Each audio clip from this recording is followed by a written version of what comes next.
Hello दोस्तों, स्वागत है आपका एसएससीबीजी ट्यूट्स में। एसआई इन सीबीआई यानी sub inspector in central bureau of investigation पे फुल डिटेल वीडियो आ चुकी है। इस वीडियो के एंड तक बने रहना, आपको फुल डिटेल वीडियो मिलने वाली है। क्या क्या पर्क्स रहने वाले हैं, क्या वर्क प्रोफाइल रहने वाला है, तो आप एंड तक बने रहना। और हाँ, अगर इस चैनल पे नए हो तो प्लीज सब्सक्राइब कर देना एसएससीबीजी ट्यूट्स चैनल को, एंड लाइक कर देना इस वीडियो को, एंड शेयर कर देना सभी एसएससी सीजीएल एस्पिरेंट्स के साथ। चलिए अब हम शुरू करते हैं। अगर मैं बताऊं सिलेक्शन प्रोसेस की, तो जिन बच्चों को पता है बहुत अच्छी बात है, पर जो फ्रेशर्स हैं, जो अभी देने वाले हैं या फाइनल ईयर में हैं, तो मैं उन्हें बता दूं, एसएससी सीजीएल नाम का एक एग्जाम होता है जो कि हर साल कंडक्ट करवाया जाता है। इस साल ये 9 से 26 सितंबर के बीच में हो चुका है conduct. Tier one and tier two, इसमें दो एग्जाम होते हैं, जिसमें tier one qualifying in nature होता है, और टीयर टू के जो है आपके मार्क्स फाइनल मेरिट लिस्ट के लिए जुड़ते हैं। एंड जितने ज्यादा मार्क्स उतनी लेवल पे लेवल की आपको जॉब हाई मिलती है। ठीक है।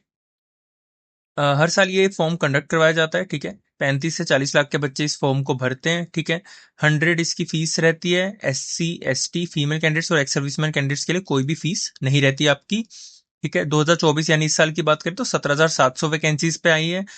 पिछले साल की बात करें तो 8,000 वैकेंसी, तो 8,000 से 30,000 के बीच में जो है इसकी वैकेंसीज हर साल रहती है। 2022 में सबसे ज्यादा वैकेंसीज आई थी, जो कि थी 37,000। ठीक है। सीबीआई की बात करें तो सब इंस्पेक्टर की 100 से 127 के करीब वैकेंसीज आती है, थोड़ी बहुत ऊपर नीचे भी हो सकती है। ठीक है। एज की बात करें तो अगर आपको सीबीआई में सब इंस्पेक्टर बनना है तो 20 से 30 साल के बीच में आपकी एज होनी चाहिए। साथ साथ रिलैक्सेशन मिलता है 5 years for SC ST, and OBC के लिए 3 ईयर्स का एज रिलैक्सेशन इसमें आपको देखने को मिलेगा। ठीक है।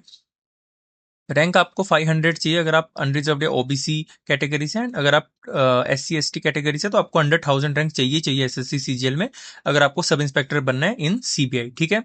इस चीज का आपको ध्यान रखना है। अगर हम वर्क प्रोफाइल की बात करें तो वैसे तो इन जनरल ये सेंट्रल गवर्नमेंट की 5 डेज अ वीक की जॉब है, पर हमेशा इसमें सैटरडे संडे ऑफ नहीं रहता है, क्योंकि आपको हमेशा केस वगैरह के लिए जाना पड़ता है कहीं ना कहीं। तो सैटरडे संडे आपके वर्किंग रहते हैं। ठीक है। एंड ऑफिस टाइमिंग भी 9 to 5:30 वैसे रहती है, अगर आपका बहुत ही नॉर्मल फाइल वर्क वाला काम चल रहा है, डेस्क जॉब चल रही है। ठीक है। जो कि हमेशा नहीं चलती, क्योंकि बहुत से क्राइम सीन होते रहते हैं, बहुत सी इन्वेस्टिगेशन चलती रहती है। तो ये भी आपका टाइम वेरी करता है, ऐसा भी हो सकता है आप 24 घंटे के लिए बाहर हैं एंड काम पे हैं। ठीक है।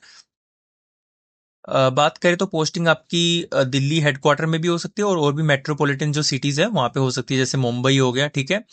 और आपका बेंगलोर हो गया। तो जहां जहां भी इनके कैपिटल सिटीज में ही मोस्टली सीबीआई के जो है ऑफिसेज होते हैं, तो वहां पे लेकिन मोर देन 50% सीबीआई ऑफिशियल्स, यानी 50% से ज्यादा जो ऑफिशियल्स हैं वो दिल्ली हेडक्वार्टर में ही काम करते हैं, जो सीबीआई के हैं। ठीक है। एंड वहीं से उन्हें कई बार केस के लिए कहीं जाना पड़ता है, और ट्रांसफर भी आपकी वैसे होती रहती है। बट मोस्टली जो अभी जो इनके ऑफिशियल्स हैं, मतलब अगर सीबीआई में टोटल 100 बंदे हैं तो 50 के करीब सिर्फ दिल्ली हेडक्वार्टर में ही काम करते हैं। ठीक है। इस चीज का आपको ध्यान रखना है, लेकिन इसका मतलब ये गारंटी नहीं है कि आपको दिल्ली में ही पोस्टिंग मिलेगी। पोस्टिंग आपको ऑल ओवर इंडिया कहीं भी मिल सकती है। ठीक है। बट 50% जो इंप्लॉयज हैं वो दिल्ली में काम करते हैं, दिल्ली हेडक्वार्टर में। ठीक है। एंड वहीं से ही कई बार आपको किसी केस वगैरह के लिए जाना पड़ता है। ठीक है। Desk job plus field job, ये दोनों रहने वाली है। ठीक है। आपको फील्ड में भी केस वेस के लिए जाना पड़ेगा। आपको केस की फाइल वगैरह जब आप इन्वेस्टिगेट करोगे किसी पर्टिकुलर केस की फाइल, ठीक है, तो आपको डेस्क जॉब पे भी रहना पड़ेगा। ठीक है। कुछ महीने आप डेस्क जॉब पे रहेंगे, कुछ महीने आप रेड वगैरह के लिए जाएंगे। ठीक है। काम कैसा होता है, आपको इन्वेस्टिगेशन करनी पड़ती है, रेड्स, इंटेरोगेशन। ठीक है। केस से सिलसिले में ही ऐसा होता है। ठीक है। जो भी कुछ क्राइम हुआ है, या कहीं किसी ने ब्राइब ली है, किसी ने, ठीक है, रिश्वत ली है, तो उसी से रिलेटेड जो है काम होता है। और इसमें आप खुद ब्राइब कभी नहीं ले सकते, क्योंकि ये सीधा अंडर अंडर सेंट्रल गवर्नमेंट के आती है। ये किसी भी स्टेट गवर्नमेंट के अंडर नहीं आती। जैसे आप सीआईडी जानते होंगे, सीआईडी एक स्टेट गवर्नमेंट के अंडर एजेंसी आती है। ठीक है। लेकिन जो सीबीआई वो सीधा सेंट्रल गवर्नमेंट को रिपोर्ट करती है, तो यहाँ पे करप्शन का कोई भी चांस नहीं है। ठीक है। साथ ही साथ जो आपकी ट्रेनिंग होती है वो 32 वीक्स की होती है। जैसे आप एसएससी सीजीएल के थ्रू सेलेक्ट हो जाते हैं, तो आपकी 32 वीक्स की ट्रेनिंग होती है। कहाँ? सीबीआई एकेडमी में, जो कि है गाजियाबाद में। ठीक है। तो ऑलमोस्ट 8 महीने के आसपास की जो है आपकी ट्रेनिंग होती है। ओवरऑल बात करें तो ये हेक्टिक एंड एडवेंचरस वर्क आपका रहने वाला है। ठीक है। तो इसमें ऐसा नहीं है कि आपकी बाकी गवर्नमेंट जॉब की तरह, जैसे एएसओ की पोस्ट होती है कि आप 9 बजे के और 5:30 घर आ गए, सैटरडे संडे आपका ऑफ है, मजे की लाइफ है, ऐसा नहीं है। आपको सैटरडे संडे भी 24 24 घंटे काम करना पड़ेगा, अगर कुछ आपके पास ऐसे केसेस आ गए। ठीक है। आपको इन्वेस्टिगेशन के लिए जाना पड़ेगा, आपको रेड्स के लिए जाना पड़ेगा। ठीक है। एंड उसका कोई डे नहीं होता है, वो सैटरडे भी जा सकता है, आप संडे भी जा सकते हैं, एंड वीकडेज पे भी जा सकते हैं। ठीक है। बात करें सैलरी एंड प्रमोशन की, तो पे लेवल 7 की जॉब रहने वाली है। ठीक है। ग्रुप बी नॉन गेजेटेड ये जॉब रहने वाली है, ठीक है।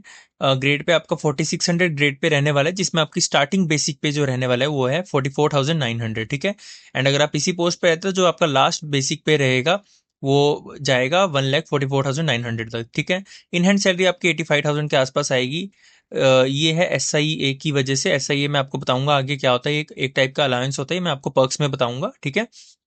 तो ये एस एस सी सी जी एल की काफ़ी one of the highest paying job है, ठीक है। वन ऑफ द का है, ऐसी और भी जॉब्स है, ठीक है। अगर आपने मेरी पिछली जॉब प्रोफाइल्स की वीडियोस देखी होंगी तो उसमें भी आपको पता लगा होगा कि ऐसे जैसे स्पेशल सिक्योरिटी अलाउंस भी बहुत सी जॉब में मिलता है, ठीक है। सिमिलरली इसमें एस आई ए मिलता है, ठीक है। इसका मैं आगे बताऊंगा, ठीक है। प्रमोशन की बात करें तो आप सब इंस्पेक्टर के बाद आप इंस्पेक्टर बनेंगे, जो कि आप गजेटेड ऑफिसर बन जाएंगे। 4800 ग्रेड पे की आपकी जॉब रहने वाली है। देन आप डिप्टी सुपरिटेंडेंट बन जाएंगे, ठीक है, जो कि 5400 ग्रेड पे की, यानी यहाँ से आप ग्रुप पे गेजेटेड ऑफिसर बन जाएंगे, ठीक है।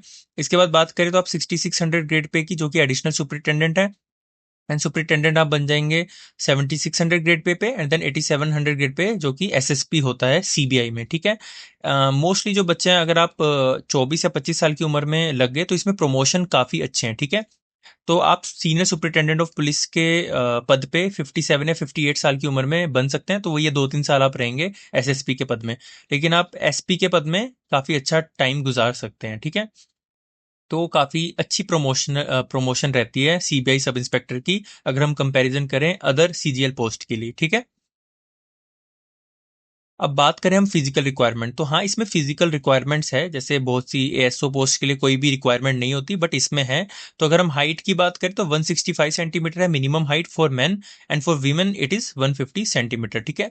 साथ ही साथ 5 सेंटीमीटर का रिलैक्सेशन दिया है फॉर ट्राइबल कम्युनिटी, और जो हिली एरिया के लोग होते हैं, जैसे जो पहाड़ी इलाकों से होते हैं, क्योंकि वहाँ पे एवरेज हाइट ही बहुत छोटी होती है, इसलिए उन्हें 5 सेंटीमीटर का रिलैक्सेशन दिया है, मतलब 160 होगी for main and 145 for women होगी, ठीक है। चेस्ट की बात करें तो आपका चेस्ट 76 सेंटीमीटर होना चाहिए विद एक्सपेंशन, मतलब जैसे आप सांस एकदम अंदर लेके चेस्ट फुलाते हैं ना, हाँ, तो वो उसके साथ 76 सेंटीमीटर आपकी होनी चाहिए, ठीक है। एंड फीमेल के लिए ऐसी कोई भी शर्त यहाँ पे नहीं रखी गई है, ठीक है। आई साइड की बात करें तो 6x6 भी चलेगी एंड 6x9 भी चलेगी इन अदर आई, ठीक है। तो एक आंख से आपको 6x6 दिखना चाहिए डिस्टेंट विजन में, ठीक है, and 6x9 in other I आपकी चलेगी, ठीक है। तो इसमें इतना आपको यहाँ पे रिलैक्सेशन दिया गया है। साथ ही साथ मैं एक और बात बता दूं, कलर ब्लाइंड जो कैंडिडेट्स हैं वो अप्लाई कर सकते हैं, ठीक है। बहुत बच्चों को डाउट होता है कि मेरा कलर ब्लाइंड है तो मैं क्या अप्लाई कर सकता हूँ, तो बिल्कुल आप अप्लाई कर सकते हो। लेकिन जो फिजिकली हैंडीकैप्ड कैंडिडेट्स हैं वो इसके लिए अप्लाई नहीं कर सकते, ठीक है। इस चीज़ का आपको ध्यान रखना है, सीबीआई में वो अप्लाई नहीं कर सकते, ठीक है, सब इंस्पेक्टर के लिए। पर कलर ब्लाइंड वाले कैंडिडेट्स अप्लाई कर सकते हैं, ठीक है। बात करें पर्क्स की तो आपको गवर्नमेंट क्वार्टर मिलेगा, ठीक है। मेडिकल फैसिलिटी मिलेगी सीजीएचएस, ठीक है, ये तो हर सेंट्रल गवर्नमेंट को मिलती है। दिवाली बोनस, ठीक है, हर साल आपको दिया जाएगा। स्पेशल इंसेंटिव अलायंस, जो कि मैंने आपको बताया था कि इसी की वजह से जो है आपकी सैलरी वो 85,000 के आसपास इन हैंड बन जाती है, ठीक है। उसमें मैंने टैक्स डिडक्शन नहीं बताई अभी, लेकिन मैं इन हैंड सैलरी बताई है, ठीक है।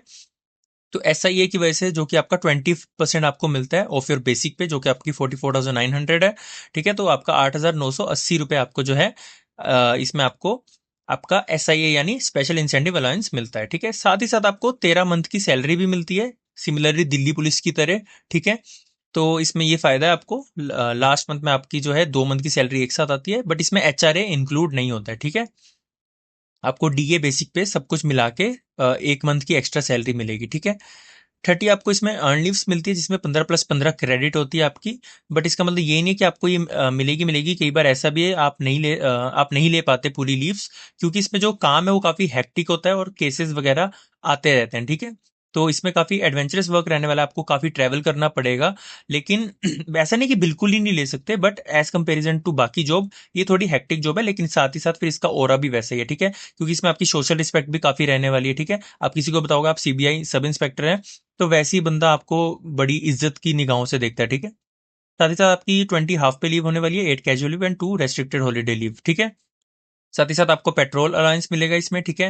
लिमिटेड मोबाइल फोन बिल्स, ठीक है। इसमें आपको बीएसएनएल का सिम मिलता है, अप टू 2,000 रुपीज तक का आपका रिचार्ज वगैरह उसमें हो सकता है, ठीक है। सैलरी हाइक मिलती है 4 to 5 के ऑन बेसिक पे, ठीक है। ये हर साल आपकी सैलरी इंक्रीमेंट होती है, बेसिक पे होती है, ठीक है। एंड उसी हिसाब से डीए और एचआरए आपका बढ़ता है, ठीक है। And children tuition fee up to 2 kids आपकी सेंट्रल गवर्नमेंट माफ करती है, आपको रिसीट वगैरह दिखानी होती है एंड देन सेंट्रल गवर्नमेंट आपको वो माफ कर देते हैं, लेकिन पहले 2 बच्चों के लिए, ठीक है। तो थैंक यू सो मच अगर आप वीडियो के इस पार तक बने हुए हो। अगर आपको ये वीडियो इन्फॉर्मेटिव लगी है तो आप इस वीडियो को लाइक कर देना, सब्सक्राइब कर देना एसएससी बीजी ट्यूट चैनल को एंड शेयर कर देना सभी एसएससी सीजीएल एस्पिरेंट्स के साथ। Thank you so much.